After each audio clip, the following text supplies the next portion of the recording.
Court ने एक और बहुत अहम चीज नोटिस की, जिसका ताल्लुक सीधा कोर्ट के प्रोसीजर यानी उसकी कार्रवाई से था। आइए देखते हैं वो क्या था। हुआ ये कि सुप्रीम कोर्ट ने देखा कि केस की सुनवाई के दौरान एक प्रक्रियात्मक गलती हुई थी। गवाह यानी अभियोक्त्री ने अपना बयान अपनी स्थानीय भाषा में दिया था, लेकिन ट्रायल कोर्ट ने क्या किया, उन्होंने उस बयान को सीधा अंग्रेजी में ट्रांसलेट करके रिकॉर्ड कर लिया।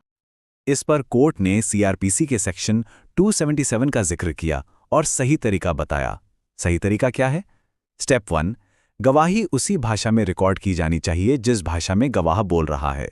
स्टेप 2, अगर वो भाषा कोर्ट की भाषा से अलग है तो उसका एक सच्चा अनुवाद भी तैयार किया जाना चाहिए। और स्टेप 3, जो सबसे अहम है, सिर्फ अनुवादित अंग्रेजी संस्करण को रिकॉर्ड कर लेना गैरकानूनी है। आपको मूल बयान भी रिकॉर्ड करना ही होगा।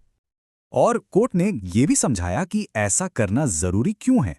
फैसला में कहा गया कि जब गवाह की गवाही उसी की भाषा में रिकॉर्ड की जाती है, तभी उसके पाठ और भाव यानी उसके शब्दों और उसके पीछे के इमोशन को और यहां तक के गवाह के हाव भाव को भी ठीक से समझा जा सकता है, क्योंकि अनुवाद में अक्सर ये जो बारीकियां हैं वो खो जाती हैं। तो चलिए अब इस पूरे फैसले के जो मुख्य बिंदु हैं यानी जो मुख्य सीख है उसे समझते हैं।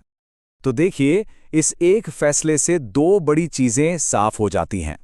पहली बात, सहमति के मुद्दे पर यह फैसला एक दुर्भावनापूर्ण झूठे वादे और एक सामान्य वादे के उल्लंघन के बीच एक साफ-साफ लाइन खींचता है।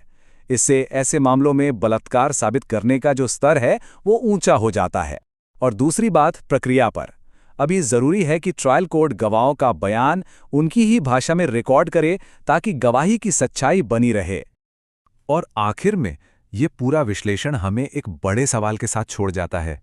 कानून इरादे, वादे और सहमति के बीच की जो ये बहुत ही बारीक और धुंधली सी लकीरें हैं, उन्हें आखिर कैसे तय करता है? ये एक ऐसा सवाल है जो हमें व्यक्तिगत संबंधों और कानूनी जिम्मेदारी के बीच के इस जटिल ताने बाने के बारे में सोचने पर मजबूर कर देता है।